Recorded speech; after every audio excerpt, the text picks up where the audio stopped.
கிறிஸ்துவுக்குள் பிரியமான அன்பான சபையார் யாவருக்கும் மீட்பராகிய இயேசு கிறிஸ்துவின் விலையேறப்பெற்ற நாமத்தினாலே உங்கள் யாவருக்கும் வாழ்த்துதல்களை சொல்லிக்கொள்கிறேன். தேவனுடைய வார்த்தைகளை திட்டமாக ஆராய்ந்து கற்றுக்கொள்ளக்கூடியவர்களாக இருக்க வேண்டும். ரோமர் நிருபம் 10ஆம் அதிகாரம் நம்முடைய வேதாகமத்தை நாம் திருப்பிக் கொள்வோமானால், ரோமர் நிருபம் 10ஆம் அதிகாரத்திற்கு நம்முடைய வேதாகமத்தை நாம் திருப்பிக் கொண்டு 17வது வசனத்தை இந்த அருமையான வேளையில் நாம் வாசிக்கும்படியாக கடந்து செல்வோம்.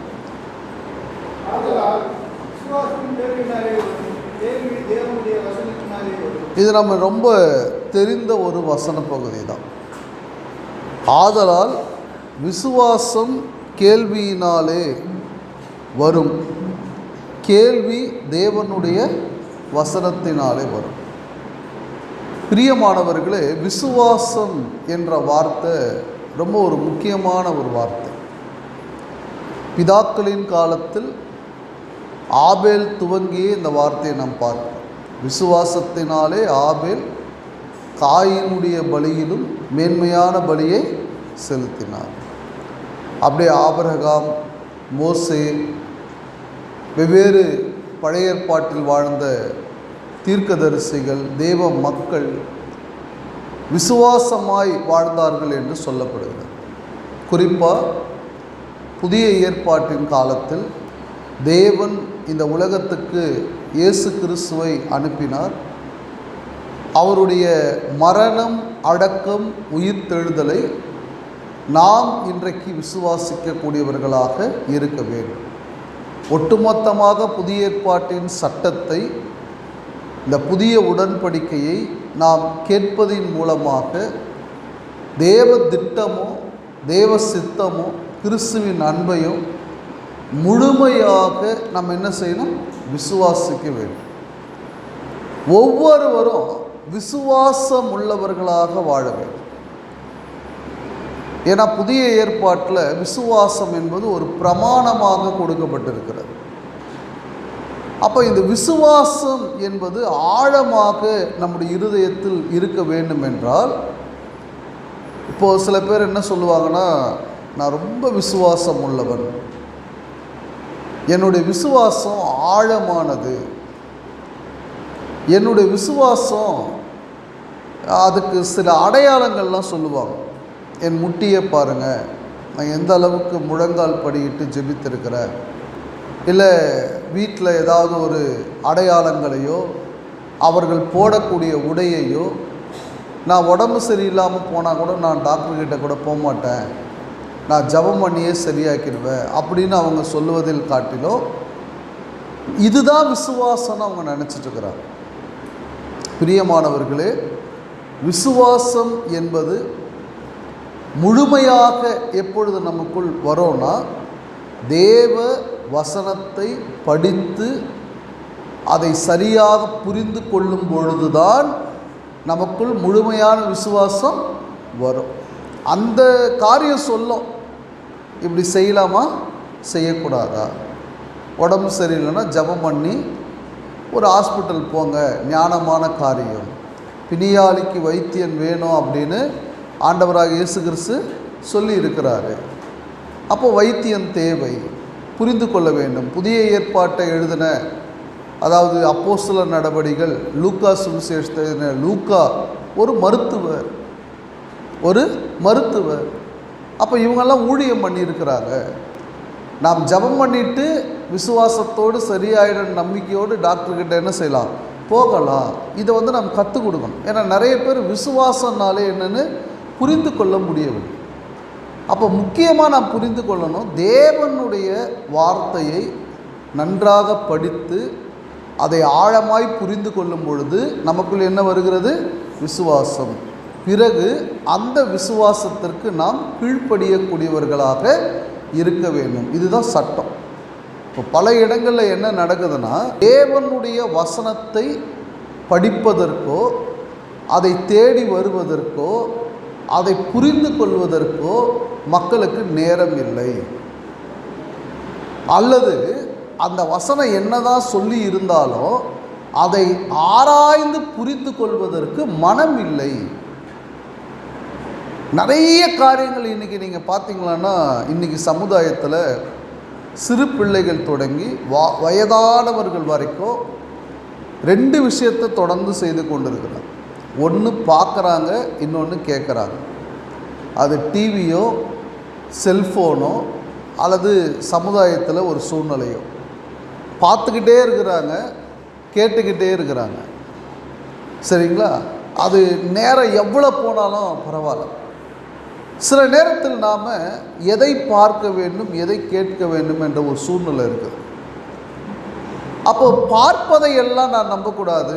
அதே நேரத்தில் அதை ஆராய்ந்து புரிந்து கொள்ள வேண்டும் என்பதை நாம் புரிந்து கொள்ள வேண்டும் முதலாவது. அப்படி தான் இன்றைக்கி ஒரு உதாரணம் நாம் என்ன செய்ய போகிறோம் அப்படின்னா, படிக்க போகிறோம்.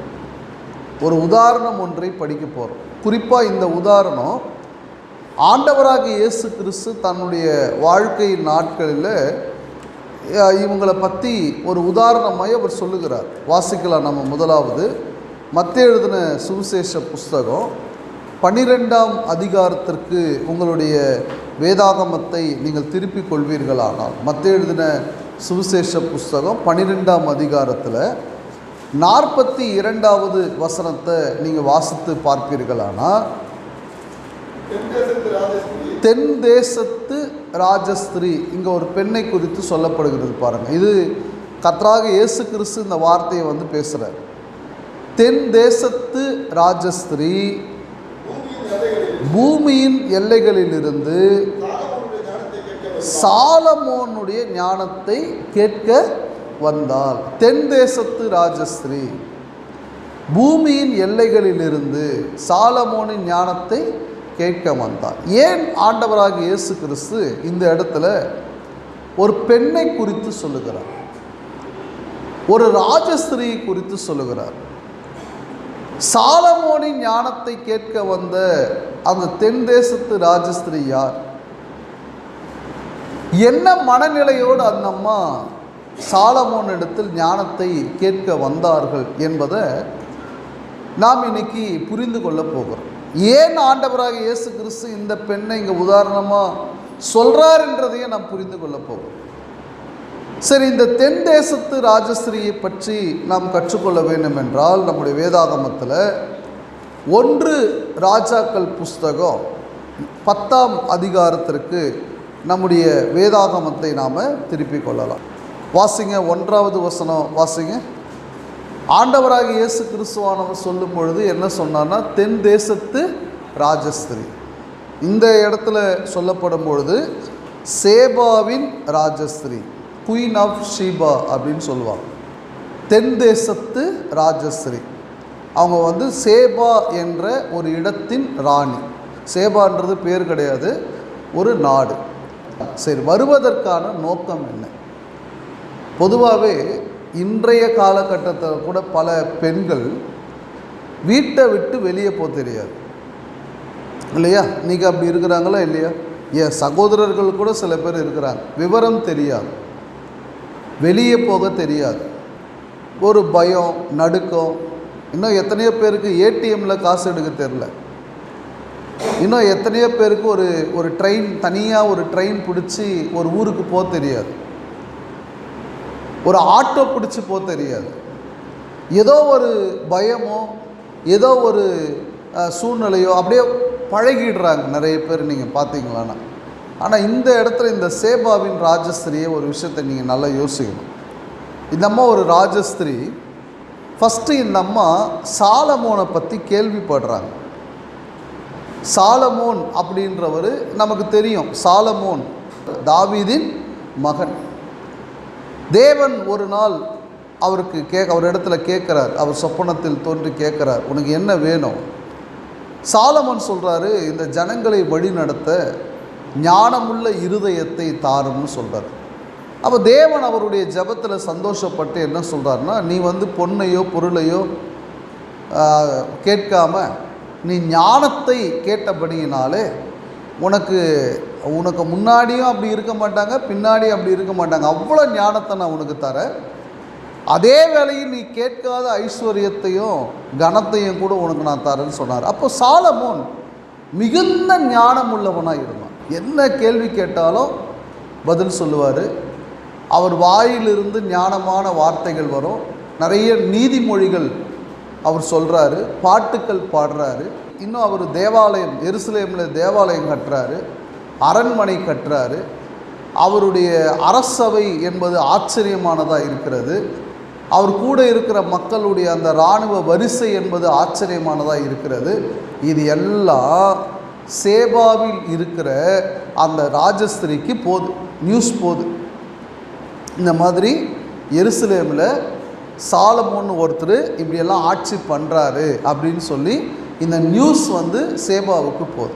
இந்த சேபாவின் ராஜஸ்திரியை என்ன செய்கிறாங்கன்னா, ஃபஸ்ட்டு சாலமோனை குறித்து சொல்லப்படுகிறதை அந்த அம்மா வந்து கேட்டாங்க. முதல்ல என்ன செஞ்சாங்க, அந்த அம்மா கேட்டாங்க. பொதுவாகவே சில பேர் என்ன செய்யவே மாட்டாங்க அப்படின்னா, முதல்ல கேட்கறதுக்கே டைம் இருக்காது. நான் ஏற்கனவே உங்களுக்கு சொன்ன மாதிரி சில பேருக்கு கேட்பதற்கே நேரம் இருக்காது. யோசிச்சு பாருங்க, இன்றைக்கி தேவனுடைய வசனத்தை எத்தனை பேர் இன்றைக்கி நாம் ஆராய்ந்து கேட்கிறோம்.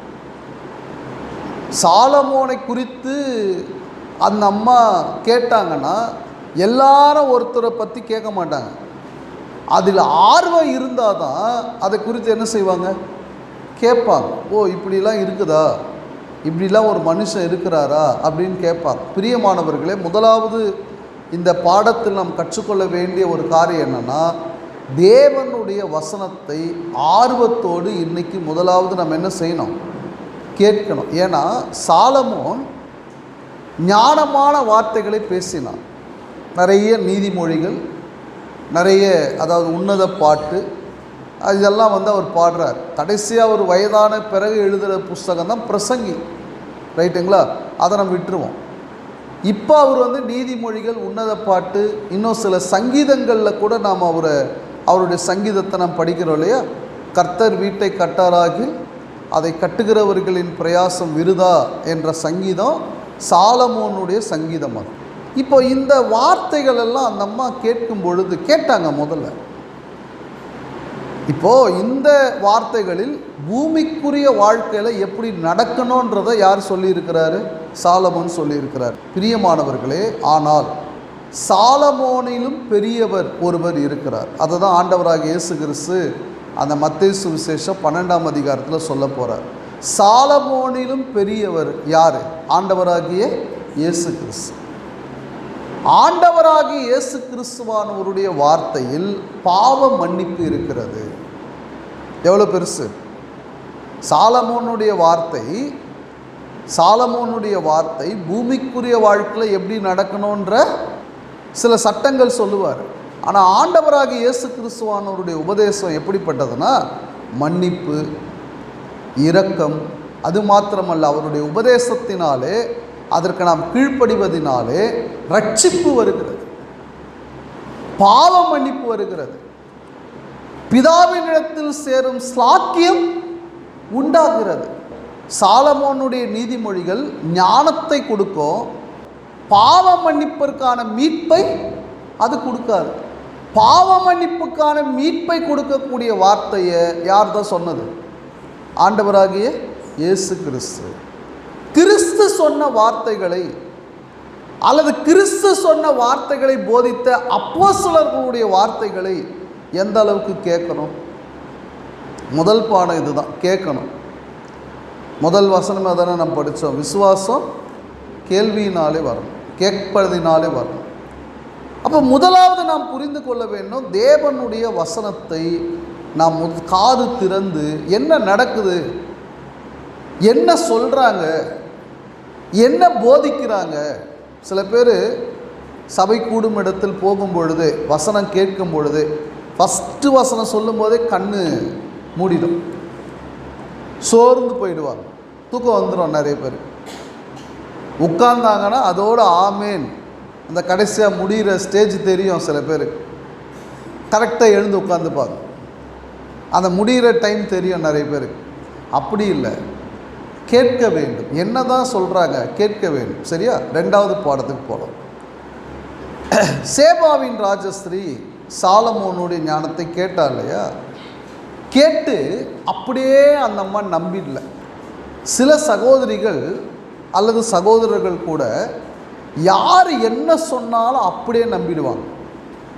யார் என்ன சொன்னாலும், நல்லா புரிஞ்சுக்கங்க, இன்றைக்கி வாட்ஸ்அப்பில் வர நியூஸு, இன்ஸ்டாகிராமில் வருது, ஃபேஸ்புக்கில் வருது, இது எல்லாம் எனக்கு தெரிஞ்சு 90% ஃபேக், பொய். இவங்க இப்படி சொன்னாங்க, அவங்க அப்படி சொன்னாங்க, இது வந்து ஃபேக்கு, பொய்யான செய்திகள். ஒரு காலத்தில் நம்ம என்ன சொல்லுவோம்னா, நியூஸில் சொன்னாங்களான்னு கேட்போம். இன்றைக்கி சில நியூஸே பொய்யாக தான் சொல்கிறாங்க. அப்படி தான் போயிட்டுருக்குது சமுதாயம். இன்றைக்கி நீங்கள் பார்த்தீங்களான்னா ஒரு விஷயத்தை நீங்கள் நல்லா புரிஞ்சுக்கணும்.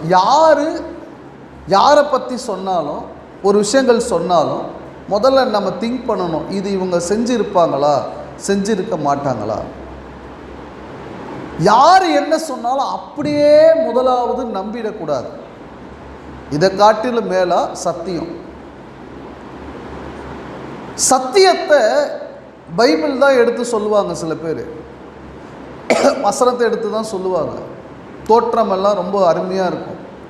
பேச்சு முறை இருக்குது இல்லையா, ரொம்ப அழகாக ஒரு என்ன சொல்கிறதுனா ஒரு பாலிஷாக பேசுவாங்க. அந்த வர்ணனை ரொம்ப அழகாக இருக்கும். சத்தியம் இருக்குதா?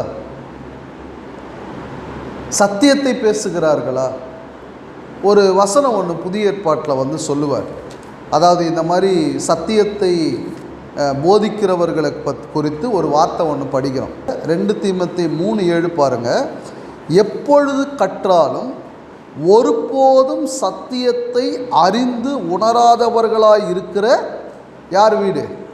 பெண் பிள்ளைகளுடைய வீடுகளில் இப்படிப்பட்டவர்கள் நுழைந்து, யார்? கள்ள போதகர்கள்.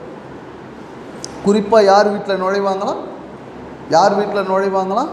பெண் பிள்ளைகள். ஏன் இந்த வார்த்தையை சொல்கிறாரு? நுழைந்து அவர்களை வசப்படுத்தி கொள்ளுகிறார்கள். ஏன் இந்த வார்த்தையை சொல்கிறாரு? ஈஸியாக ஏமாத்திடலாம் அவங்கள. என்ன சொன்னாலும் அவங்க என்ன பண்ணிடுவாங்க, சில நேரத்தில் நம்பிடுவாங்க. ஆண்டவர் இப்படி செய்கிறாரு, அப்படி செய்வார், இப்படி பண்ணுவார், அப்படி பண்ணுவார், இல்லை நீ இதை செய் அதை செய். சில பேர் ரொம்ப பலவீனமாக இருக்கிறதுனால சில கள்ள போதகர்கள் என்ன சொன்னாலும் சகோதரிகள் நம்பிடுறாங்க சில பேர். ஆனால் சேபாவின் ராஜஸ்திரீ அப்படி கிடையாது. சொல்கிறதெல்லாம் நம்புகிறவங்க யாரும் கிடையாது. சேபாவின் ராஜஸ்திரீ கிடையாது. ஏன்னா இப்போ சாலமோனின் ஞானம் சொல்லப்பட்டதுங்களா, இந்த அம்மா என்ன செய்கிறாங்கன்றதை நீங்கள் பாருங்கள். அதே 10ஆம் அதிகாரத்தில் 1 ராஜாக்கள் புஸ்தகம் 10ஆம் அதிகாரத்தில் அந்த 1வது வசனத்தை மறுபடியும் பாருங்களேன். சாலமோனுக்கு உண்டாயிருந்த கீர்த்தி சேபாவின் ராஜஸ்திரிக்கு கேள்வியான போது அவள் விடுகதைகளினால் அவனை சோதிக்கிறதற்காக. அந்த அம்மா வரக்கூடியனுடைய பர்பஸ் என்ன பாருங்கள். இவர் உண்மையாகவே ஞானமானா இல்லையா, இவரை என்ன பண்ணணும், நம்ம டெஸ்ட் பண்ணணும். நம்பிட்டாங்களா அந்த அம்மா?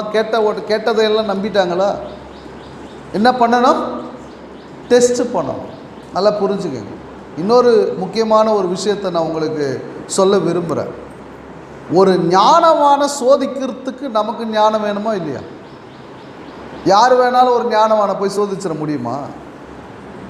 இப்போ நான் ஒரு விடுகதை கேட்குறேன் அப்படின்னா அந்த விடுகதை முதல்ல யாருக்கு தெரியணும்? சில பேர் கொஸ்டினே தெரியாது, எங்கே இந்த ஆன்சர் கற்றுக்க முடியும்? நீங்கள் யோசிப்பார். எனக்கு கொஸ்டினே தெரியாது, நான் எந்த கொஸ்டினை கேட்டு இவர் வந்து ஞானம் உள்ளவராக இருக்கிறாரா இல்லையா நான் எப்படி கற்றுக்க முடியும்? அந்த அளவுக்கு சகோதரிகள் ஞானத்தில் வளரணும். உலகத்தில் யார் என்ன சொன்னாலும் அப்படியே நம்பிட்டு இருக்கக்கூடாது. இன்றைக்கி ரொம்ப ஈஸியாக சகோதரிகளை ஏமாற்றிடுறாங்க.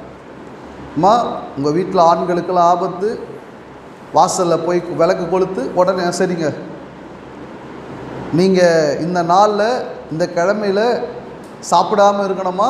சரி. என்ன சொல்கிறீங்க? சமுதாயத்தில் பயம், ஏதாவது ஆயிடுமோ, இவங்களுக்கு ஏதாவது ஆயிடுமோ, அவங்க ஏதாவது சொல்லிவிடுவாங்க. யார் என்ன சொன்னாலும் எதை செய்ய சொன்னாலும் தயாராக இருக்கிறாங்க சில பேர். சோதித்து பாரு, இது சரியா, நான் செய்யலாமா? இன்றைக்கி எத்தனையோ பேர் பிரசங்கம் பண்ணுறாங்க, எத்தனையோ சகோதரிகள் குறிப்பாக கூட்டம் கூட்டமாக தப்பாக தான் போதிக்கிறாங்க தெரிஞ்சு சில பேர் போகிறாங்கன்னா பரவாயில்ல, ஏதோ ஒரு ஆசீர்வாதம் வந்துடும் சில பேர் போகிறாங்க. அப்படி அல்ல. சேபாவின் ராஜஸ்ரீ அதை நம்பலை. இன்னும் நீங்கள் அந்த அம்மாவுடைய ஸ்டேட்மெண்ட்லேயே நீங்கள் கவனித்து பார்ப்பீர்களானா 7வது வசனம் பாருங்களேன். 10ஆம் அதிகாரம் 1 ராஜாக்கள் 10ஆம் அதிகாரத்தில் 7வது வசனம் நான் வாசிக்கிறேன், நீங்கள் கவனித்து பாருங்களேன். நான் வந்து அதை என் கண்களால் காணும் மட்டும் அந்த வார்த்தைகளை நான் நம்பவில்லை. என்ன சொல்கிறாங்க? நான் நம்பவே இல்லை. அப்போ என்ன அர்த்தம்? சில பேர்லாம் நீங்கள் பார்த்தீங்களான்னா வசனம் கேட்குறவங்க அவர் என்ன சொன்னாலும் அது உண்மையாக தான் இருக்குன்ற நம்பிக்கையோடு வந்து உட்காந்துப்பாங்க. அவர் இயேசு கிறிஸ்துவ மோசேன்னு சொன்னாலும் ரைட்டுன்னுவாங்க, மோசேய சாமுவேல்னாலும் ரைட்டுன்னுவாங்க. பழைய ஏற்பாடு புதிய ஏற்பாடு ஒன்றும் வித்தியாசம் இல்லைங்க, எல்லாம் ஆண்டவர் தான் கொடுத்தது, ஆமேன்னுவாங்க. நீங்கள் தாவீதை போல நடனம் ஆடுங்கன்னாலும் ஆமேன்னுவாங்க. இது புதிய ஏற்பாடா, இது பழைய ஏற்பாடா, இது யாருக்கு கொடுக்கப்பட்டிருக்கிறது, எந்த காலத்தில் கொடுக்கப்பட்டிருக்கிறது, இந்த பண்டிகை தேவன் நமக்கு கொடுத்துருக்கிறாரா இல்லையா? அந்த சோதித்தல் நிறைய பேர்கிட்ட இல்லை.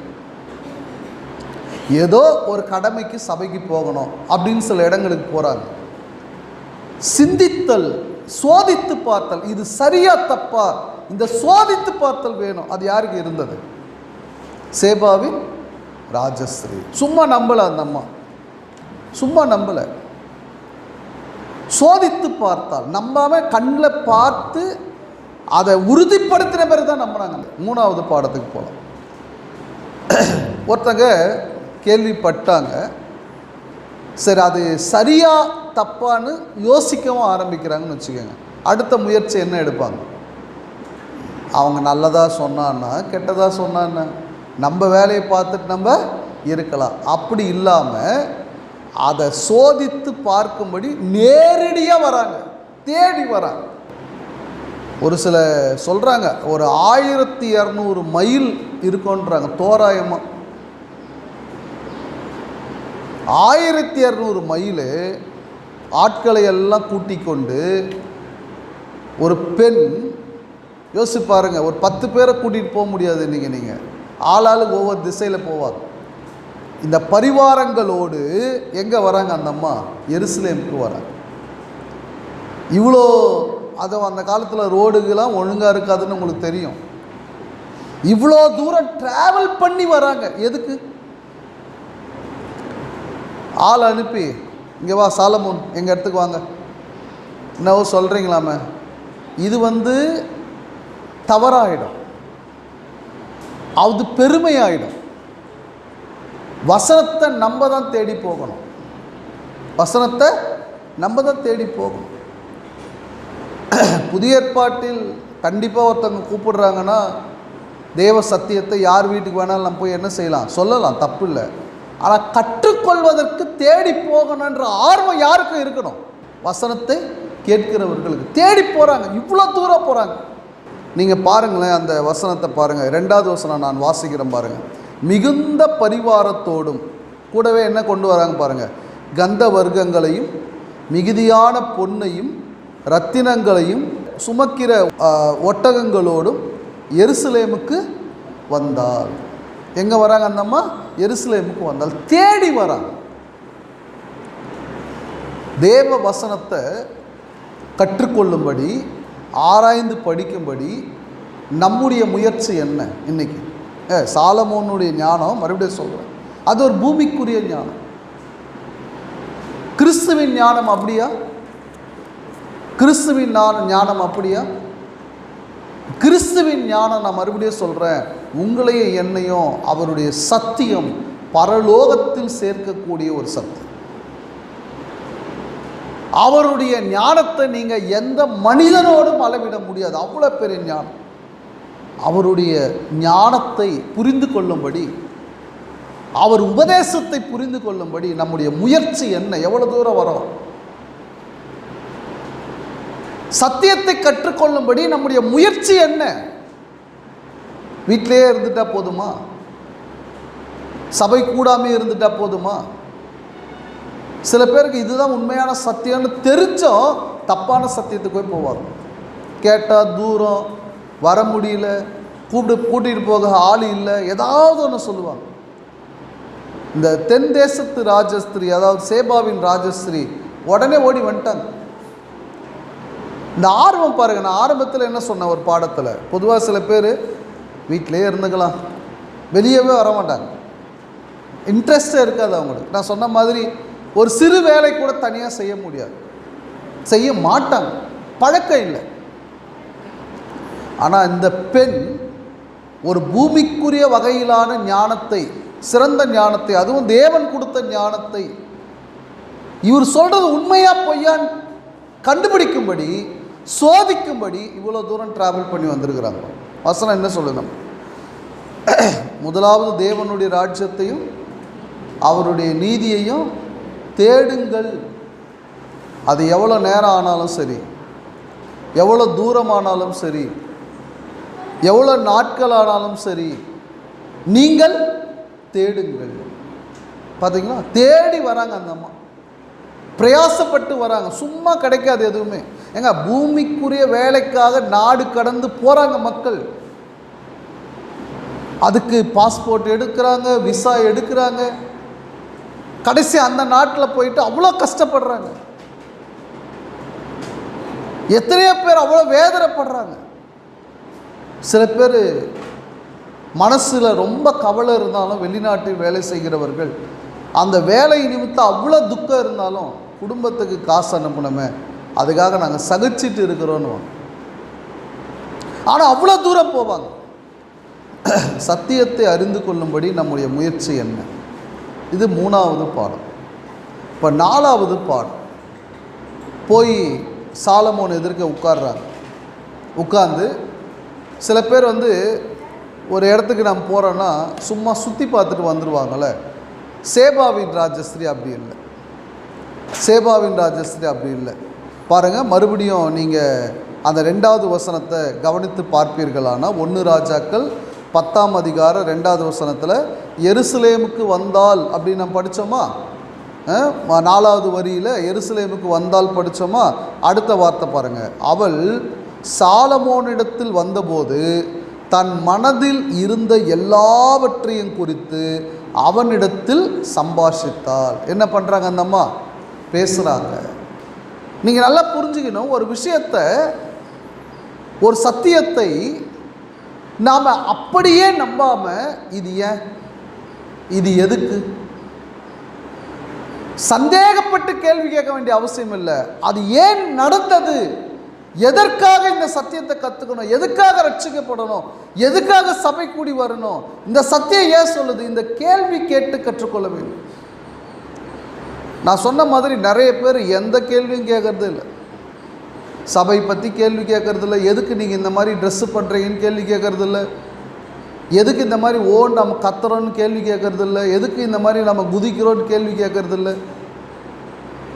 சபையில் இப்படிலாம் பைபிளில் இருக்குதே, ஏன் நாம் செய்யறதில்லன்னு கேள்வி கேட்கறது இல்லை. இல்லாததை ஏன் செய்கிறீங்கன்னு கேள்வி கேட்கறது.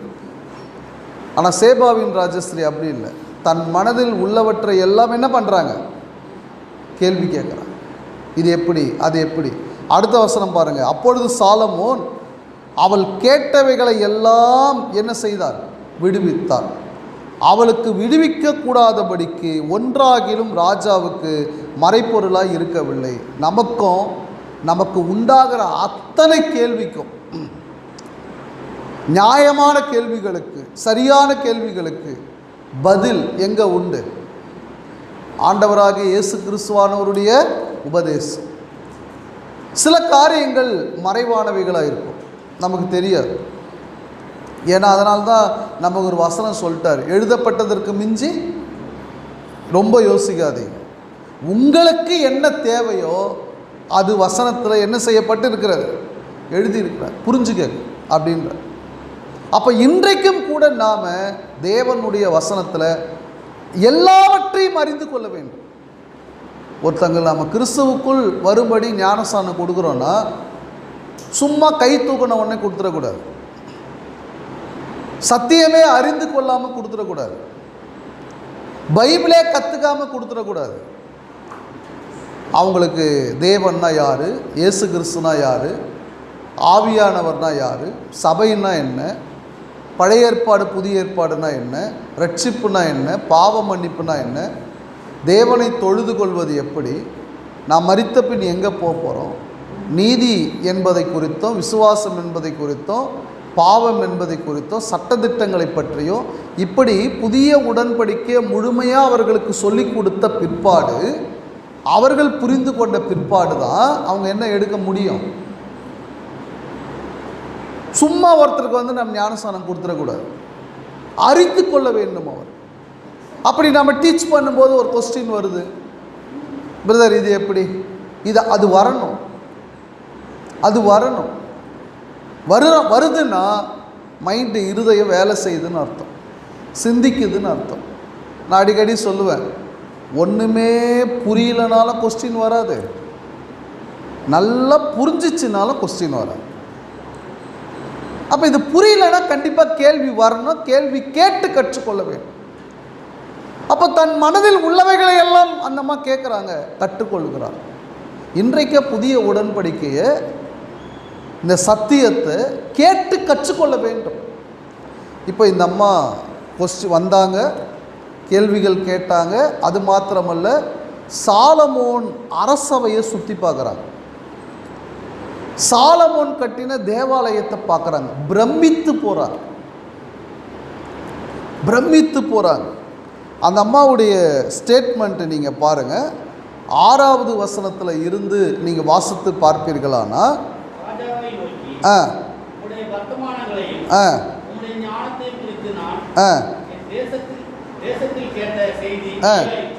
பாருங்க, கேட்ட செய்தியை அவர்கள் காணும்போது அதை உண்மை என்று ஏற்றுக்கொண்டார்கள். கரெக்டா? இன்றைக்கு கிறிஸ்துவின் சுவிசேஷத்தை கேட்குறோம், ரைட்டு, அதை குறித்து கொஸ்டின் பண்ணுறோம், பிரதர் இது எப்படி அது எப்படி பதில் சொல்கிறோம். ஆதாரபூர்வமாக பதில் சொன்ன பிறகும் சில பேர் ஏற்றுக்கவே மாட்டாங்க. பார்த்துருக்குறீங்களா நீங்கள்?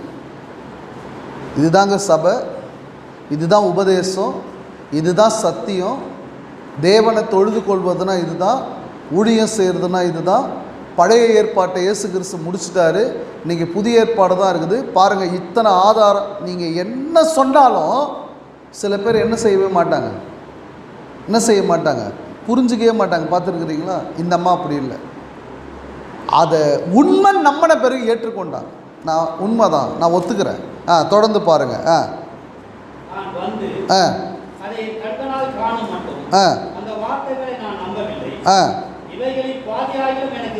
இதில் பாதி கூட யாருக்கு சொல்லலை, எனக்கு சொல்லலை.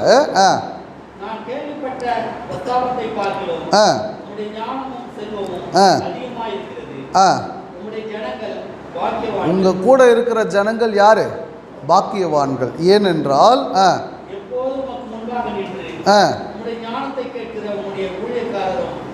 பாக்கியவான்கள்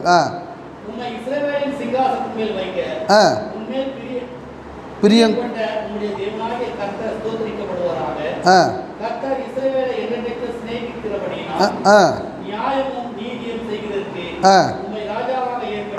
குறிப்பாக இந்த அம்மா இதான் முக்கியம். அந்த அம்மா இது உண்மை என்று ஏற்றுக்கொண்டதும் அல்லாமல் இதெல்லாம் யாரால் நடந்ததுன்னு அந்த அம்மா விசுவாசிச்சாங்க.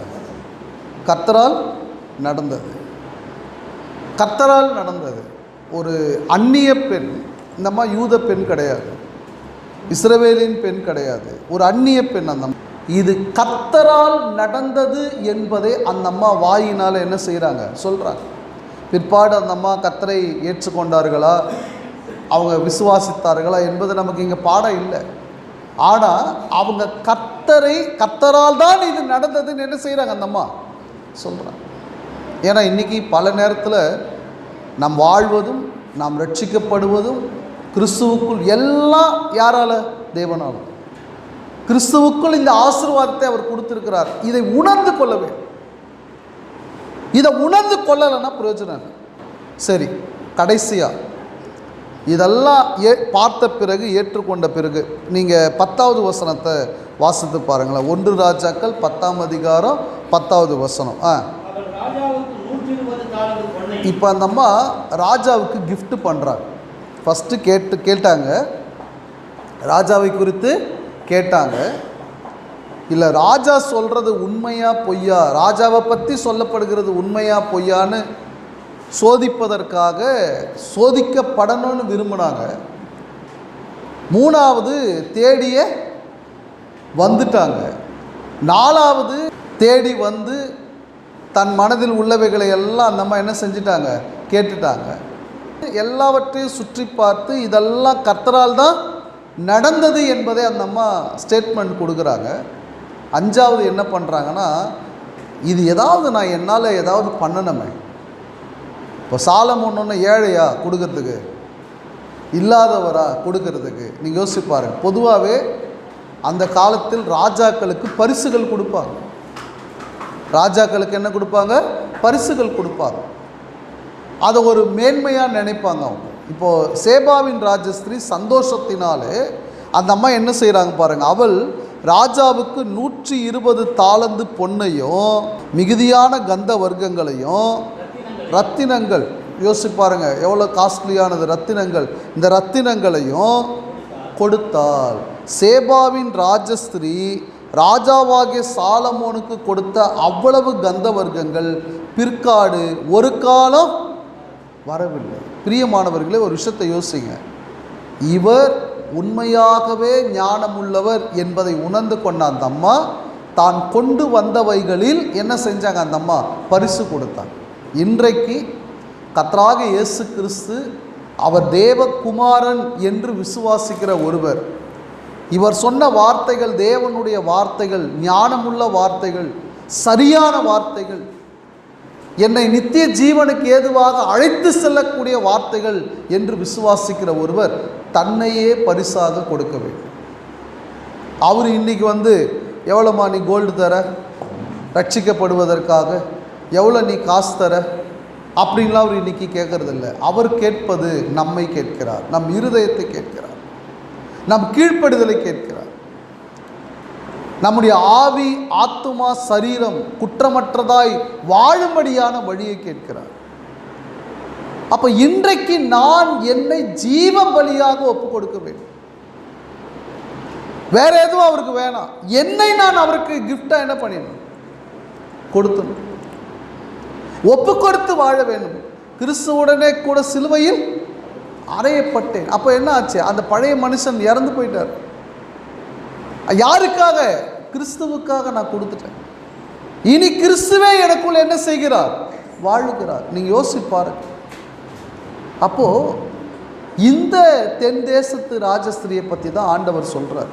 நீங்க கடைசியா மத்தேயு எழுதின சுவிசேஷம் 12ஆம் அதிகாரத்திற்கு உங்களுடைய வேதாகமத்தை நீங்கள் திருப்பிக் கொள்வீர்களானால், மத்தேயு எழுதின சுவிசேஷ புஸ்தகம் 12ஆம் அதிகாரத்திற்கு உங்களுடைய வேதாகமத்தை நீங்கள் திருப்பிக் கொள்வீர்களானால், இப்போ நீங்கள் மறுபடியுமாக அந்த 42வது வசனத்தை வாசித்து பாருங்க. தென் தேசத்து ராஜஸ்திரீ, அதாவது அந்த கடைசியிலிருந்து பூமியின் எல்லைகளிலிருந்து சாலமோனின் ஞானத்தை எப்படிலாம் வந்தாங்க. இது அவ்வளோ சாதாரணமான ஒரு விஷயம் இல்லை. எந்த அளவுக்கு ஆர்வம் இருந்தால் வந்திருப்பாங்கன்றதெல்லாம் இப்போ நாம் படித்தோம் இல்லையா? கேட்க வந்தால் யார்? கர்த்தராகிய இயேசு கிறிஸ்து. சாலமோனிலும் பெரியவர், சாலமோனிலும் பெரிய. ஏனென்றால் சாலமோன் சிருஷ்டிக்கப்பட்டவர், ஆண்டவராகிய இயேசு கிறிஸ்து அவர் ஒரு சிருஷ்டிகராக இருக்கிறார், தேவகுமாரனாக இருக்கிறார். சரிங்களா? அவரும் ஒரு சிருஷ்டிகராக இருக்கிறார், தேவகுமாரனாக இருக்கிறார். அப்போ இயேசு கிறிஸ்து சாலமோனிலும் பெரியவர் இங்கே இருக்கிறார். சரி,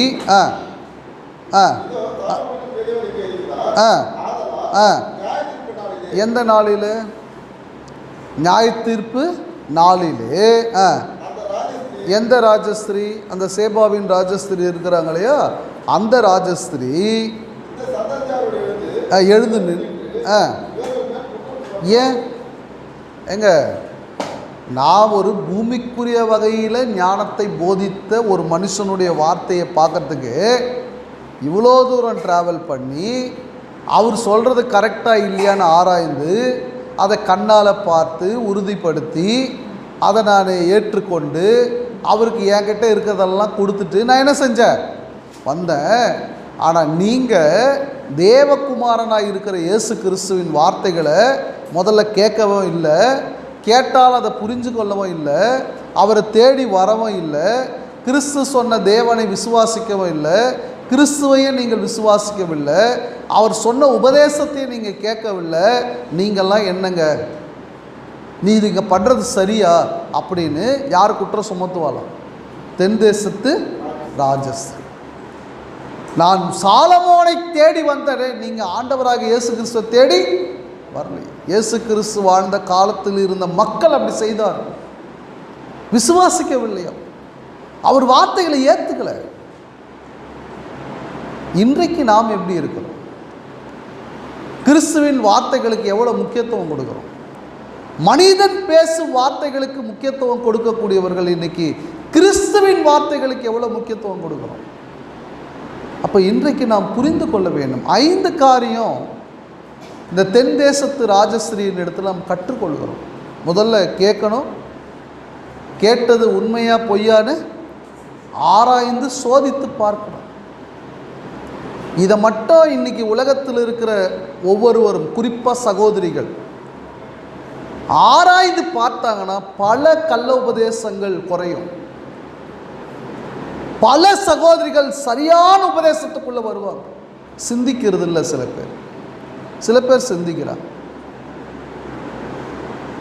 அடுத்து அந்த அம்மா சோதிக்கிறதற்காக தேடி வந்தாங்க. 4வதாக அதெல்லாம் பார்த்து இது கர்த்தரால் வந்தது பார்க்குறாங்க. எல்லாத்தையும் பார்த்து சுற்றி பார்த்து இது கர்த்தரால் வந்தது. 5வதாக அந்த அம்மா இதில் பார்த்து புரிந்து கொண்டு தன்னிடத்தில் இருந்ததை பரிசாக கொடுத்தார்கள். நாம் அதுபோல ஆண்டவராக இயேசு கிறிஸ்துவானவரின் வார்த்தைகளை கேட்டு நாம் இன்றைக்கி அவர் சொன்னது கரெக்டாக தப்பா அப்படி வேணாம், அவர் சொன்ன வார்த்தைகளுடைய ஆழம் என்ன ஆராய்ந்து புரிந்து கொண்டு எது பழைய ஏற்பாடு எது புதிய ஏற்பாடு, எந்த சத்தியம் இன்றைக்கி நான் பரலோகம் போகும்படி எந்த சத்தியத்திற்கு நான் கீழ்ப்படி ஆராய்ந்து பார்த்து தேடி வரணும். முதல்ல தேடி வரணும். வெவ்வேறு இடங்களுக்கு போயிடக்கூடாது. சாலமோன் இடத்துக்கு வரேன்ட்டு வேறு ஊருக்கு போயிட்டா எப்படி கற்றுக்க முடியும்? யோசிப்பார். யார் எந்த இடத்துக்கு தான் வரணும்? அவங்க எருசலேமுக்கு தான் வரணும், வேறு எங்கேயும் போயிடக்கூடாது, வீட்டிலே இருந்துடக்கூடாது. 4வது அவங்க கேள்விப்பட்டதை கொஸ்டின் பண்ணி பார்க்குறாங்க, எப்படி இருக்குது புதிய ஏற்பாட்டின் சத்தியம் என்ன பார்க்கணும். நாமளும் இன்னைக்கு சபை குறித்து அறிந்து கொள்ள வேண்டும். ஓ இப்படியெல்லாம் இருக்குதா சத்தியத்தில்? அறிந்து கொண்ட பிற்பாடு நம்மையே நாம் தேவனுக்கென்று என்ன செய்யணும்? ஒப்பு கொடுக்க வேண்டும். பிரியமானவர்களே, இப்படி நாம் செய்வோமானால் தேவனால் ஆசீர்வதிக்கப்பட்டவர்கள். செய்யலைன்னா தென் தேசத்து ராஜஸ்திரியை என்ன செய்வாங்களாம்? குற்றம் சுமத்துவார்கள். ஒரு உதாரணத்துக்கு அங்கே அவர் சொல்கிறார். அப்போ நியாய தீர்ப்பு நாளில் நாம் குற்றவாளியாய் மாறிப்போவோம். இவ்வளோ பெரிய ஒரு தேவகுமாரனை நீங்கள் விசுவாசிக்கவில்லையே, அவர் வார்த்தைகளை விசுவாசிக்கவில்லையே என்ற குற்றச்சாட்டுக்கு நாம் உள்ளாவோம். பரலோகம் போகக்கூடிய வாய்ப்பு கிடைக்காது. எப்போனா சுவிசேஷத்துக்கு நாம் கீழ்ப்படியவில்லையானால். இதை நாம் உணர்ந்து தேவனுக்கு பிரியமான ஒரு வாழ்க்கையை வாழ்வோம். பொறுமையோடு இந்த வசனங்களை கேட்ட உங்கள் யாவரையும் தேவன் தாமே ஆசீர்வதித்து வழி நடத்துவாராக.